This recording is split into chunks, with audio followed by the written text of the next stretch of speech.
All right, all right, all right. Debo Samuel was right about the Philadelphia Eagles, 32-9. It is Monday night. Just finished watching Eagles Bucs, although that game finished getting played a long time ago. Absolutely stunning Final Four quarterbacks. I went and looked at Mike Sando's preseason QB tiers.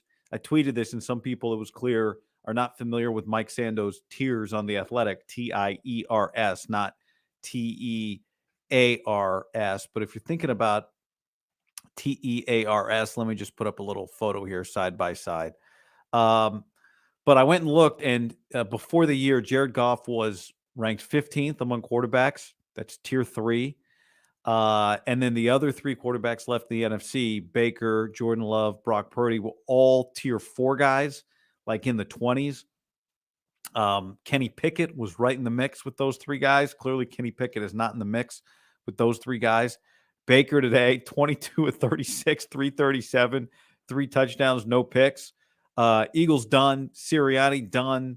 That's got to be the end of the run. I think you'll look back on paper and look at the foot. We'll see. But I that's what I would do. I said a while ago I would do it. And today was another great example of why I think they should do it. I mean, think about this for the Philadelphia Eagles. In Sirianni's 3-year run, they've had to change coordinators during the season twice. They had to do it this year when they went from Sean Desai to Pencil Guy. And then they had to do it in year 1 sneakily. I bring it up all the time because I don't think history should forget this, that they had to do it in year 1. Shane Steichen took over play calling duties from Sirianni. So twice in a 3-year span, having to change your coordinator during the year, pretty weird. And, this is like SEC level stuff. Sirianni, 9-8, 14-3, 11-6. 3 trips to the playoffs, a trip to the Super Bowl, an NFC championship. That is not what gets you fired usually. But I just don't see how he fixes it. He doesn't have the fixes. He can't take over play calling duties. I'm not going to be the 3 millionth person to weigh in on, are they aware of how to handle a blitz? Because all the football experts have already weighed in on that and explained it over and over. I watched the Manning cast today, and I watch Joe and Troy. I enjoy watching Joe and Troy, but I wanted to watch the Manning cast for this game because you don't normally get this level of football intensity for the Mannings. Usually they're interviewing other people and kind of distracted. Not today. Today they only had 2 guests instead of their normal 3 or 4. I love Will Ferrell, but he wasn't on tonight. It was Bruce Arians in the first half. It was Ray Lewis in the second half. And the Mannings were beside themselves. Ray Lewis, beside himself. Bruce Arians, beside himself. They all could not figure out why the Eagles were not adjusting to the Buccaneers blitzing constantly. I don't know what the final number was. At one point, I think ESPN threw the stat up. It was like 19 blitzes on 28 dropbacks or something. That number might not actually be high enough. Philly had no answer. But if you've been watching the Eagles, as I'm sure most of you have for the last several weeks, they haven't had answers for several weeks. They haven't had answers really since the Niner game. They stopped having answers then. All the people who said the point differential means the Eagles are bound for a regression were right. They were right. I thought Philly was going to have more fight than them, even though I never believed in Sirianni's ability to adjust. And I think we got to go back to week 2. Week 2, there were red flags then against the Vikings. No A.J. Brown today. Devontae Smith, clearly a war daddy. I did see this tweet from Nick Wagoner here just before I started streaming. Offensive tackle Trent Williams wasn't kidding when he said wearing all black to the Eagles in early December was dressing for a funeral. From that day, the Eagles went 1-6, minus 82 in point differential. Now their season's officially over. I mean, look at this. Look at Deebo. They're not dressed for a funeral. Look at Debo's boots. They're dressed for a curb stomping. It's not letting me zoom in on Debo's boots any further than this. Here we go. Now I can zoom in on Debo's boots. All right, that funeral attire, fine. But these boots are, I mean, he is dressed for a murder. And that's what occurred. Look at these. Oh, my God. That was it. That was the end. That was the end of the Eagles. That was the end of the Eagles' Super Bowl hopes. That was the end of the Eagles' play one seed hopes. That was the end of the Eagles' Sirianni run. That was the end. And you know what? Sometimes the pain after it all, you get through it, and you actually benefit from it. And if Dallas or Philly hires Belichick or Harbaugh, then that'll be an upgrade, and they'll benefit from it. But I mean, at this point, you'd have to be surprised. A lot of ego involved. Now, I did hear who made this. Well, Schefter today on McAfee, I thought made an interesting point. He said when it comes to the ego of Belichick and the Cowboys, Jerry Jones hired Bill Parcells, and those two guys were able to work together. So maybe they'll work together. But Philly joins Dallas on the here we go flight down to Cabo. The tush push didn't work today. It was no accident. Good film study. I don't know if this is what the Bucs did. Neil deGrasse Tyson. He did a feature on NFL Network today. How to stop the tush push. Vita Vea, whatever the mass of the earth is, Vita Vea is able to offset it. And they stopped the tush push today. Nothing went right. Big Dom, in his return, they went down. So just it's not wild. A lot of people talked about it this week, seeing Philly lose to Tampa and the likelihood of it. That in and of itself, the result today is not wild. But just when you consider where they were before that Niner game, and you got to give Deebo credit. You got to give Deebo going back to the Super Bowl. And at the time, everybody said sour grapes, Deebo. Why is Deebo whining? Deebo, it's a bad look. You remember all that? Deebo, you're better than this. Deebo, Ayuk said they had the plan for him. Ayuk, come on, man. You guys lost the game. Wear it. Deebo went on that, I think it was Deebo, went on that radio show, CBS, I think, sports radio, and hung up on the guy. A lot of people owe Debo Samuel an apology today. He was right. I mean, a confident man. A lot of times you dress up, and it backfires. Think about was it the Texans? Was the Texans that wore all the like the what's it called? The leather sleeved coats to go play the Patriots, got their asses kicked on Sunday Night Football many years ago. I think it was Houston. The Letterman jackets.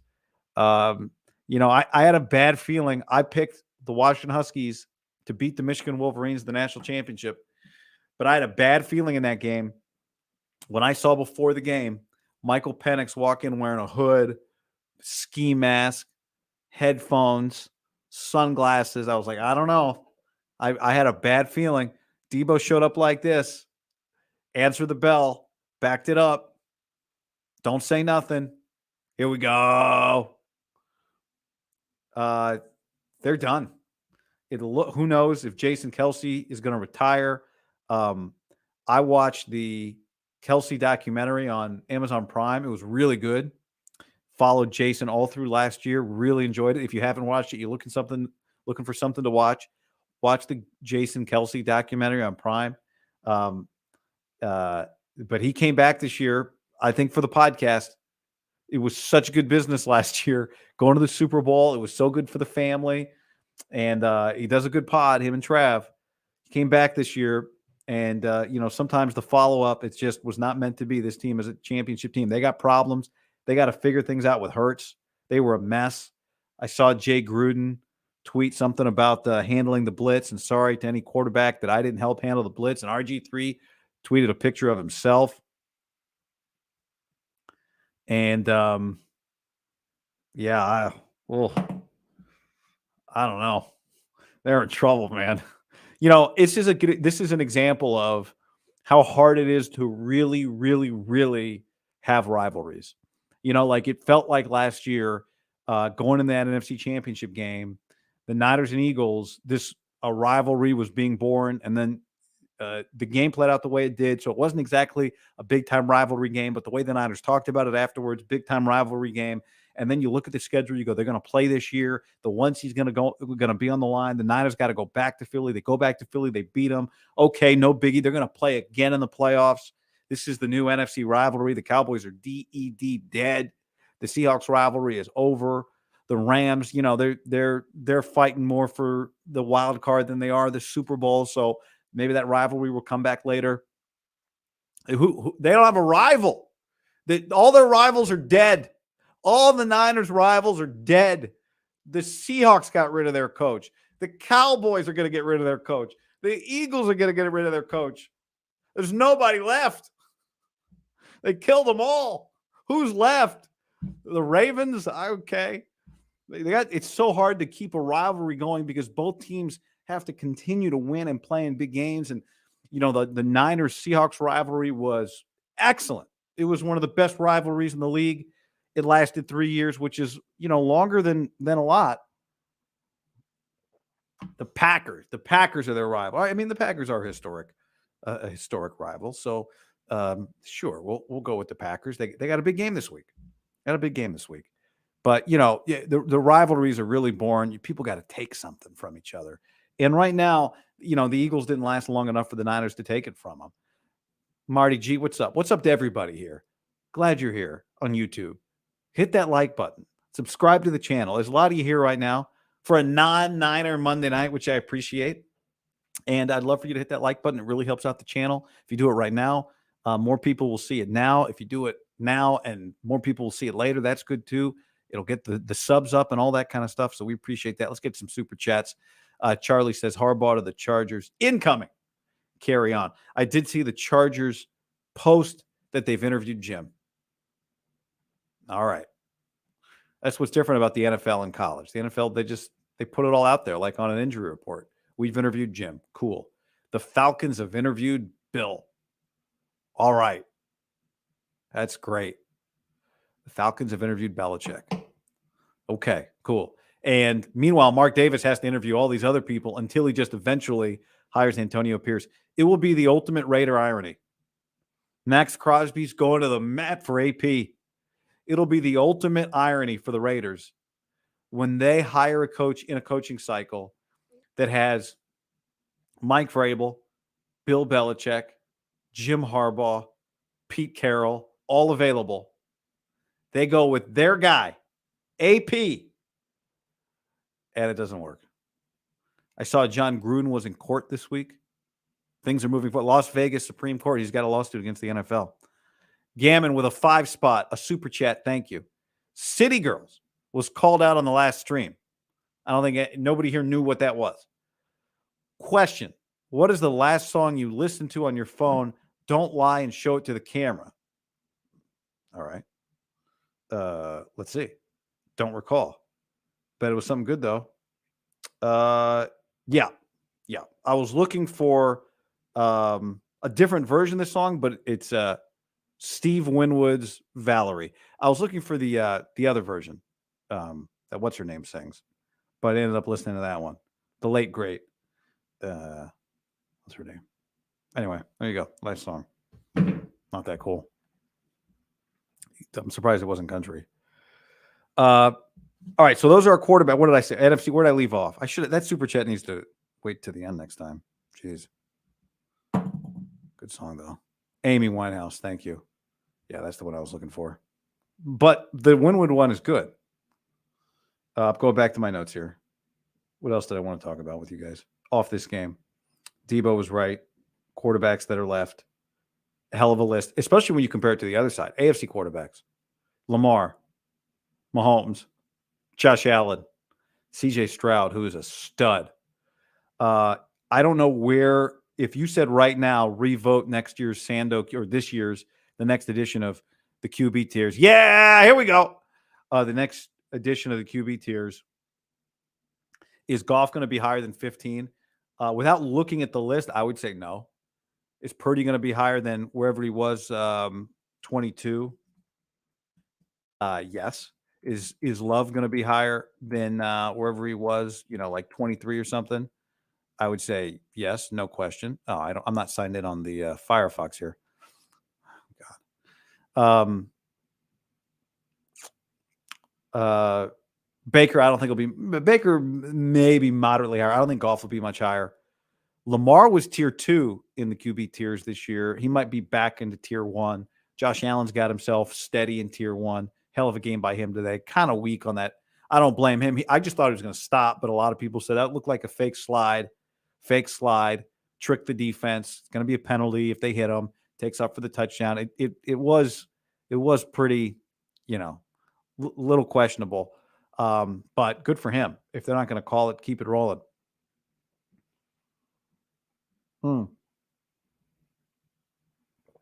Can't believe it. So who's Philly going to hire? Their coordinators are all out. Would not surprise me if they went Ben Johnson. I'm sure Howie Roseman. Now they haven't fired him, but I'm sure Howie Roseman's got some relationships out there. I just don't see how you can run it back with Sirianni, even though he's your guy. You had Eagles fans wearing paper bags on their heads today in Tampa. Tampa didn't invent the paper bags, I don't think, but they're a top 5 paper bag over the head franchise. I mean, New Orleans, Indy, Cleveland, Tampa. I don't know who the 5th is, but those are the 4 off the top of my head. They had to go to Matt Patricia this year. They had to take Sirianni's play calling duties 2 years ago. I don't know how you can run it back. When your quarterback's making this much money, you have to hire an offensive coach. If you hire Bill, I mean, great. You would, if Bill Belichick wants to coach your team, you hire Belichick, and then you find him an offensive coordinator. Bobby Slowick, would they go Bobby Slowick? Wouldn't shock me, right? Like you kind of, the feeling, and maybe Howie Roseman will throw us a curveball, but the feeling is that they're going to go, or that they do go kind of since the Chip Kelly thing where Howie got banished to the other side of the building and battled his way back, that he would have to go with a coach that he has, I don't want to say control over, but control over. Like there is no question about whose domain this is, who's in charge of draft picks, who's in charge of player personnel. You coach the team. If you don't do a good job, I fire you, or we take play calling duties away from you. And if you go Belichick, you don't get that. Now you do get the greatest coach of all time, but you don't get the other stuff. Now, if you guys are willing to work together, I mean, it'd be great for Bill. I think it'd be perfect for Bill to go, hey, Howie, you are a G when it comes to drafting, when it comes to signing. This is your thing, man. Jonathan on the stream just reminded me. I don't like to say I told you so too many times. And I admitted I was wrong on the point differential on Philly earlier this year. So I gave you one. I'll take one. But I did say last year, before the season, before it was all said and done, that Philly might make a mistake in letting their 2 coordinators go and not firing Sirianni for one of those guys. Not letting Sirianni go unprecedented to keep one of the coordinators. And it's just a reminder how special your coach has to be if he's not calling offense or calling defense, because you can just lose him at any moment. And they lost both guys, and it torpedoed their franchise. They didn't kill their team. It torpedoed their franchise. All of a sudden, especially when you pay the quarterback, right? When you pay the quarterback, what you need to then do is make every difficult decision you have to make to help your quarterback, right? When you pay him, I think a lot of people talk about paying quarterbacks like, all right, we paid the quarterback. It's time for him to go earn his money, and we'll go worry about other stuff now. Like, hey, man, we gave you $250 million. So your team, here you go. Here are the reins. No. Greg Papa, the voice of the Niners, has said this a long time ago, and I've always remembered it. I thought it was very insightful, and it holds here. The player doesn't change when you pay him the money. You pay him the money because that's what the market dictates, or that's what you have to do. But it doesn't change him. It doesn't make him anything different than he already was. So if you needed an offensive coordinator to run an offense that was beneficial, then you need to keep doing that. You don't go, all right, now you've graduated. We'll give you a guy who's never coordinated before with a head coach that can't save you if it goes wrong. And that's what Philly did. They fell apart on their lines as the season wore on. The fact that they could not defend definitely hurt. Jalen still makes some incredible plays. But they basically said, okay, here's the money. You're a different guy now. Go get it. Well, he's not a different guy. The same guy. So, you know, and you can apply that to any quarterback. Greg Papa, the voice of the Tuck Rule game. I did see Vinatieri. I didn't know this. Adam Vinatieri said on McAfee, is this true? That before he hit the snow game, the Tuck Rule game, sorry, not snow game, Tuck Rule game, kick against the Raiders, he missed 4 of his last 5 kicks. He wasn't sure if he kicked the ball hard enough to get it over the line. He said he missed 4 or 5 leading up to that incredible, incredible kick. So Marco says Hurts makes $51 million, same class as Mahomes. Yeah, same tax bracket, not the same tier, not the same class. Joe Mama says, looking forward to the Packers. If we're healthy, we should handle them. Our big-time players will make it happen. If you didn't see it on my Instagram or on the YouTube short, either place you can go find it, or both. Give me a view of both spots. Appreciate that. But if you didn't see it, I posted a clip of an early 3rd down and 8 from the Cowboy-Packer game. Okay, here we go. And it was CeeDee Lamb matched up on Quay Walker, big number 7, Packer linebacker. 3rd down and 8, he points at Quay Walker and he looks at Dak like, here we go. And Dak looks at him like, here we go. And he runs the route, smokes the linebacker. Dak, he's got in Dak's defense, had some pressure on him, steps up and kind of off his fingertips because Walker, who's big, had undercut it a little bit, but he was smoked on the route. He did the only thing he could do, which just step kind of in front. And it was, I immediately looked at all, I just went, you know what? I'm going to go look at the Pro Football Focus. Let's go look at the numbers here on these Packers linebackers because they're not a particularly swift-footed group. And the 49ers, I'm here to tell you, are going to feast if they don't just run the ball all day, which Kyle will happily run the ball, but he's going to take advantage of these Packers linebackers, 5:15 on Saturday night. If they get the ball first, then at 5:17, he's going to feast on them. Prediction, because the Niners do this a lot, and my guy, Matt Kroll, who's doing research for me, sent me a big spreadsheet the other day. I said, hey, Matt. Actually, I didn't say, hey, Matt. Matt just takes the initiative because Matt's a freaking go-getter. I said on a podcast or a stream, I said, Niners throw it to Kittle a ton. First play of drives. Watch for it. First play of drives, they hit Kittle's production is very high. And Matt ran the numbers, and he said, yeah, actually, I'm looking at some of the EPA stuff. You're right. Kittle's very productive on the first play of a drive. So if the Niners get the football, I'm going to predict it'll be interesting to see who wins the coin toss. Do they take the football? Packers took the ball against Dallas. Obviously, both these teams want to play from ahead.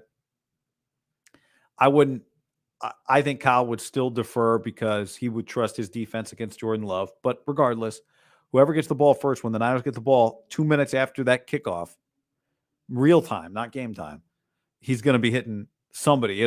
Somebody. The Packers linebackers, you ready for this? The Packers linebackers allow an 80% reception rate. Completion percentage is 80%. It's actually like 80. It's 80. Well, I wrote down 80. I rounded down. It's like 80.3. 80% completions, okay, against Packers linebackers. Average yards per catch against Packers linebackers, 10.5 yards per carry. Now, that's significant because when you're catching the ball in the linebacker, it's usually going to be like 4 or 5 air yards. So that means they're giving up half of that is probably yak. They're giving up 4 or 5 air yards. Well, linebackers are not giving up 12 yards. I mean, they do, but for the most part, the stuff linebackers give up is going to be 4 or 5 air yards. So when the Packers linebackers are giving up 10.5 yards per catch, you go, oh, they're not tackling either. They're not covering. They're in trail technique, and they're not tackling, or they're tackling after a first down. So bright lights on these guys. Well, maybe they're good against the run. Wrong. They are not. None of these individual linebackers are individually ranked in the top 40 on Pro Football Focus. If you're not familiar with PFF, it's kind of like Guy Football Focus. It's like GFF, but it's PFF. They're not in the top 40 individually in pass defense or in run defense. So that is a bad matchup for them. And during the last game, I don't know if you caught it. Greg Olson said, they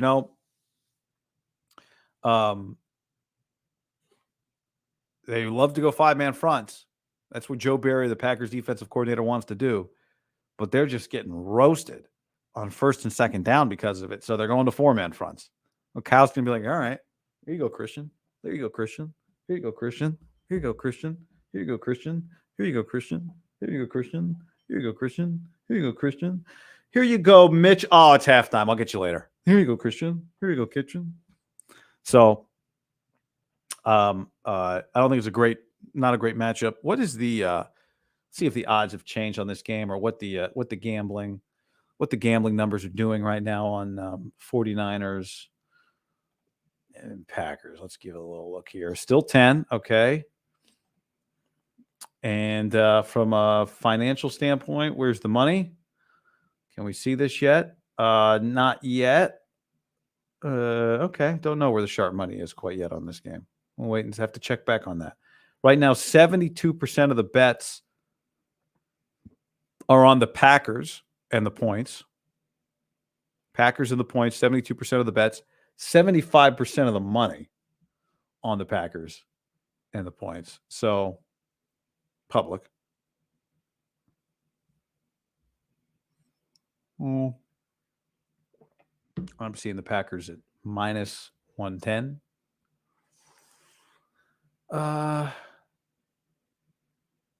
Yeah. All right. Well, nothing new there then. Still 10. All right. We'll watch this week. Anything happens. 7 seed versus a 1 seed for the first time ever. Comment. Hammer it. Karen says Eagles were bragging about hurting our quarterbacks last year. So wonderful to see them lose. Were they bragging? Were they? Christian needs another carry. McCaffrey. Well, how was I saying it? Christian. Here you go, Christian. Here you go, Christian. Here you go, Christian. Here you go, Christian.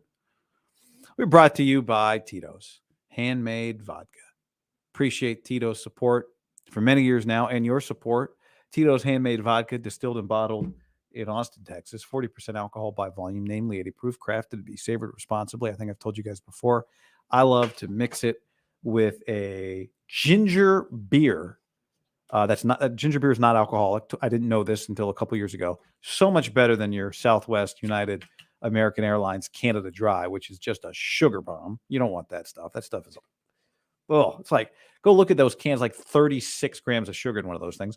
So you want to get the Reed's ginger beer. It's going to be expensive most places, but at Trader Joe's, a good price. And you're going to mix that with the Tito's and ginger. That's what I recommend. It's a fantastic drink. I recommend it, especially with the Niners playing on a Saturday night. You can definitely enjoy that. Definitely enjoy it on a Saturday night. Butcherbox.com/ham code ham. Prize picks, ham 50, ham 50. First deposit match up to $100. Just go more or less. I had 4 guys in this game today. I went reverse psychology, a bunch of Moors in the Bills game for Bills offensive players. Did not work. GameTime.co. Use the code ham for $20 off if you're looking for, I say, Niners tickets this week. Vita did stop the Tush push. Comment, guy, you should try some mezcal sometime. Dos Hombres is a good brand, owned by Bryan Cranston and Aaron Paul of Breaking Bad. I saw those guys on a billboard the other day, and I got to tell you, I'll try it. Not a big mezcal guy, a little too smoky. I had the one that's in like the black matte bottle. It looks like a G-Wagon, basically. And it's like, it's very smoky. I've got the, what is it? The Por Vida. Is that what it is? The green bottle with like the countryside. That's over there in the cabinet. If that's mezcal, which I believe that it is. Somebody in the comments can correct me if I'm wrong. But yeah. I don't know where I was going with that. Bosa versus Love will be interesting. Does he get rid of the ball fast? I mean, he looks sweet when he gets rid of the ball. I'll tell you that. Like, he's got the Aaron Rodgers school. It really is. I'm not mocking or making fun when I say this. I don't go check Jordan Love's release times. But, you got to give some credit. Brett Favre's legacy lives on, and I mean that sincerely. I know Brett is not a popular guy right now, and I'm not here to try and make him popular, but Aaron Rodgers studied under Brett Favre, and Jordan Love studied under Aaron Rodgers. And, I don't know if Jordan, I don't think he is. There's definitely an age of quarterback like, Derek Carr wears 4. Guys that have been in the league for a few years, they still were, even though they didn't like grow up on Favre, they kind of grew up on Favre because he's in every highlight and he's the ultimate gunslinger and you want to be like him. And then Rodgers shows up and he learns at the feet of the master and then he turns into the master. And then here's Love, and we'll see what he becomes. I mean, the jury's still out. A lot of people are buying more stock. People already bought stock. But, his sidearm throws, the 2-point conversion throw he made against the Cowboys was excellent. And that's from Aaron, and he's got the arm talent. He did some stuff. I remember watching when that draft, when he was coming out in that draft, we watched Utah State tape, and he had a special arm. It was clear then. But if there's such thing as a coaching tree, then you know what? There's such thing as a quarterback tree when the guy sits behind the other guy for 3-4 years. And so Aaron did it with Brett and now Jordan Love. And that's, I got to tell you, I hadn't thought about it till just now. So maybe this is not a new thought, but it's kind of in the Favre gets some legacy points on that one. Favre gets some legacy points on that one, I think. Here's a comment. Favre threw games away. Rodgers lost us constantly. What will Love's legacy be? I don't know. We're about to find out. Oh, back to the ginger beer. Bucco says Reed's ginger beer has 33 grams of sugar per bottle, still high carb. Well, I didn't finish. You know what? That's a reminder. I didn't give you the full recommendation. You want the ginger zero. You want the ginger zero on that. I think it's called zero. Yeah, zero sugar. That's the one I get. I don't get the full sugar one. So good call. Thanks for that. I've never made that distinction. So thank you for pointing that out because that is an important distinction. Just like on the Fever Tree tonics, I go with like the half sugar ones. That stuff is so sweet. You don't need it. All right. We wanted release times. Let's dive in here. PFF. Time to throw. Aaron Rodgers, by the way, slowest time to throw in the NFL this year. On one attempt. Aaron's one attempt that got him hurt, 4.15 seconds. And on that average, he had the slowest time to throw in the league. So let's do a little filter. And Fields, by the way, slowest time to throw. Okay, here we go. Tua, number 1, 2.3 seconds. Here we go. Brock Purdy, 14th, 2.7 seconds time to throw. Jordan Love, 15th, tied with Dak, 2.72 seconds. Little interesting note here on Jordan Love, just looking at this. Jordan Love, I'm going to compare him to Purdy. We'll do more of this week, but Jordan Love, I'm laughing just because I'm seeing some of your Rodgers comments. Hold on a second. Jordan Love, his pressure sack percentage, meaning the percentage of pressures that turn into sacks, actually identical to Brock's, 14.6%. He was sacked 29 times. Brock was sacked 28 times. So very similar in that regard. I think if you asked people who's more athletic, people would probably say Jordan Love, but identical on the percentage of the pressures that resulted in sacks. And, because they have the same number of sacks, almost identical, then they probably have almost the same number of pressures. They do. I'm looking at it right here. Dropbacks he was pressured on, Brock, 192. Dropbacks he was pressured on, Jordan Love, 198. So a lot of similarity here. Average depth of target, Jordan Love, 9.1. Brock, 8.6.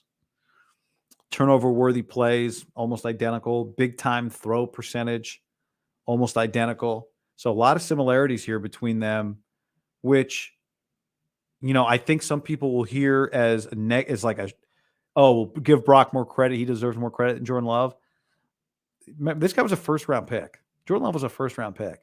So in a way, I think it's a compliment to Brock. And really, it's a compliment to both of them. And it's a compliment to both of their coaches. How does he do against the blitz? Let's see here. Might take me a second. There's only so much. This might be data I'll look up later. Watching me filter through PFF is not, I don't think, good content. But I did find it quickly, so I'll give you the answer. When blitzed, this is a good number.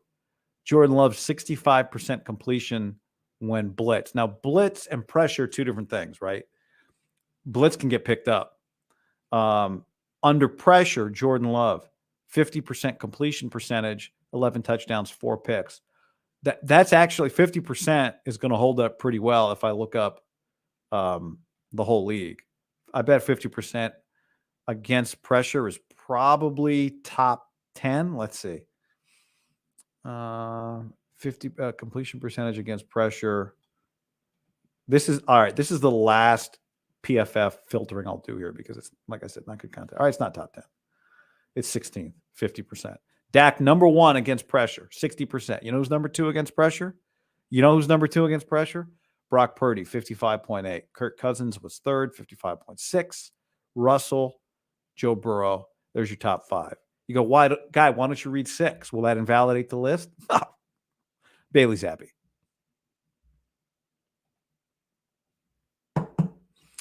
Don't get it twisted, guy. Packers pay Love essentially a 1-year deal because even after sitting for years, the organization didn't believe he'd be this good.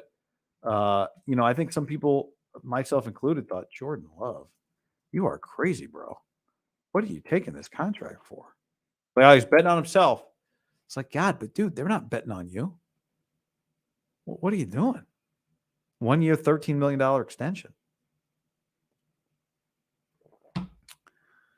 $6 million next year. He's not playing for $6 million next year. Jonathan, that means Armstead. Yeah, one thing that the pressure, those numbers don't differentiate is pressure, where the pressure comes from. Pressure up the middle, pressure off the edge. So Trey is wildly inaccurate. Whoa! Where did this comment come from? Why are we talking about Trey? Love has top tier NFL arm talent and accuracy. Guys, why does it have? Why do you always have to bring up Trey? I mean, come on, guys. Why does it have to be? Why does it have to be Trey? I'm being sarcastic. I don't care. Say whatever you want. This will be Mahomes' first road playoff game in his career. Oh, wow. Look at this. As we're talking, Jordan Love's Spot Track page just crashed. I had it up. His, I don't know how to pronounce it. Spot Track or Spotrack or Spot Rack or whatever. SPOTRAC. Oh, them are Over the Cap. Those are the two websites everybody uses for contract information. And the page just crashed as I'm sitting here on it. So maybe Gutekunst out here double checking stuff. As I'm talking, Sirianni's got a press conference going. I don't know what he's saying, but I would imagine it's not pleasant.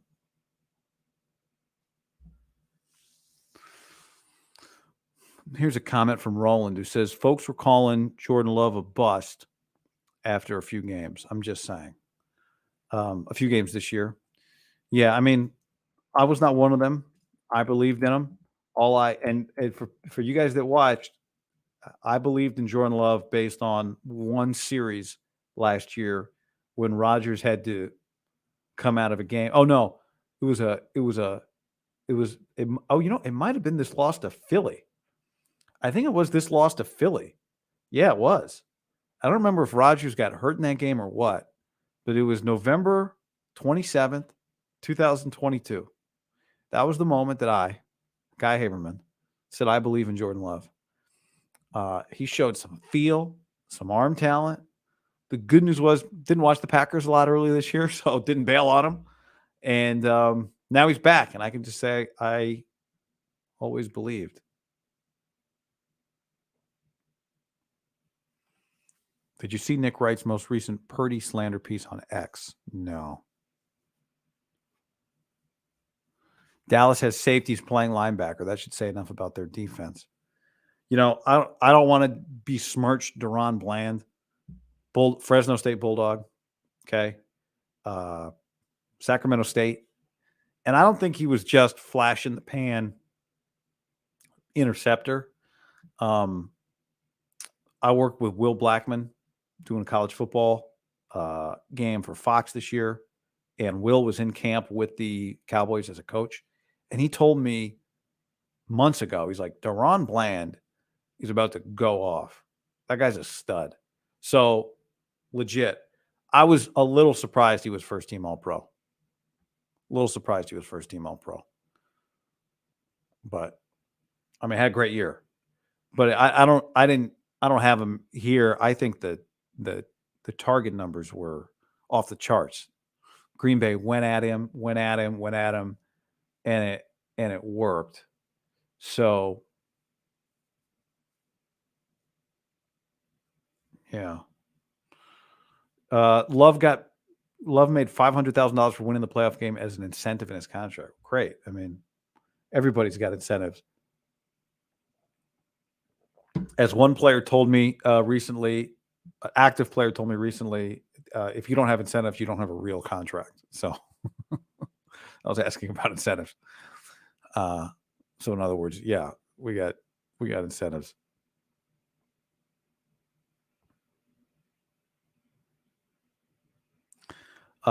Here's a super chat, which is bound to take us off track. I don't know what track we're on, really. High percentage of Bay Area listens to hip hop. As someone who two steps to country music, what would be the sound you would play to someone new? Brother Lynch? I guess you mean someone who had go listen to Chris. You want to listen to some country? The country. I mean, I listen to like 90s country and Chris Stapleton. So go listen to Chris Stapleton. That's what I would say. That's the easy answer, but it's the right answer.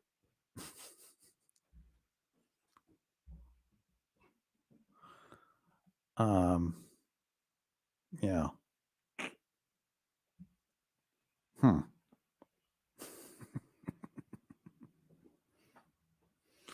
All right.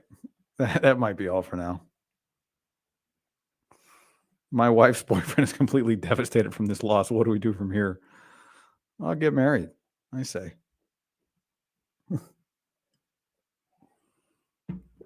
Yeah. All right. Big week ahead, as always. I loved the two games on Monday. You know, I didn't love it when it was the regular season, but I did like it here. And I love that early game was, you know, just the elements were this whole thing of like these guys don't want to play in that. But I saw a Bills reporter today say that the next Bills stadium is actually going to be. It's not going to be a dome, obviously, but the seats are there's going to be about 70% coverage in the seating area from the elements for the fans. So the players, it's still going to be cold, still going to be snowy, still going to be rainy, but they're just going to be protected from the rain, most of them. And that's how they're going to deal with, you know, having an outdoor stadium for the elements. That's what the fans wanted. And apparently one of the soccer, maybe I don't one of the big soccer stadiums, the Bill Stadium, wherever they played this year. Where was that? Man U, is that where they is basically a copy of that stadium. So for you soccer people out there, that's whatever that stadium is where the Bills played. That's the stadium that they're copying.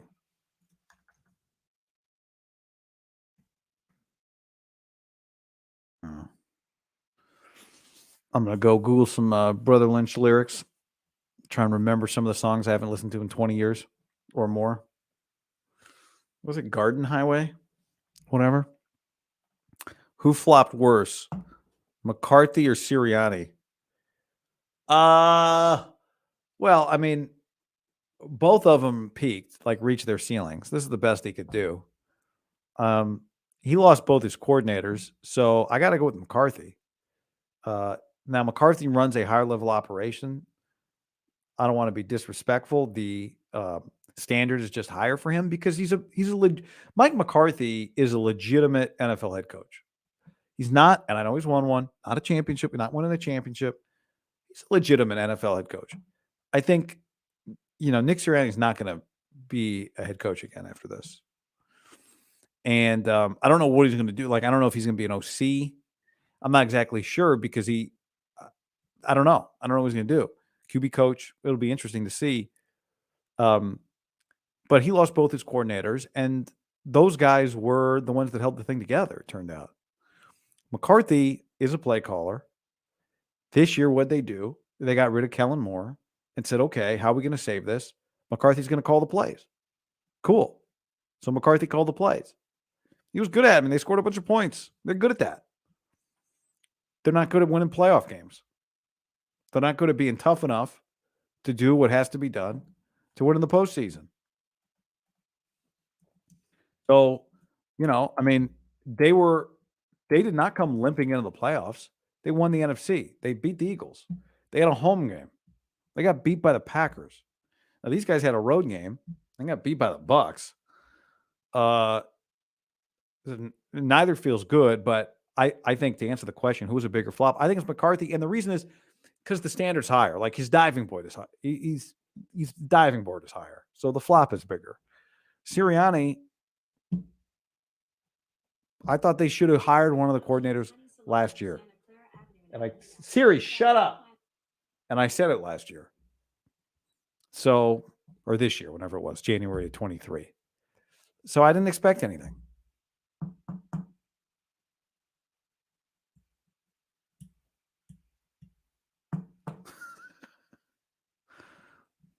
That's a good question, though.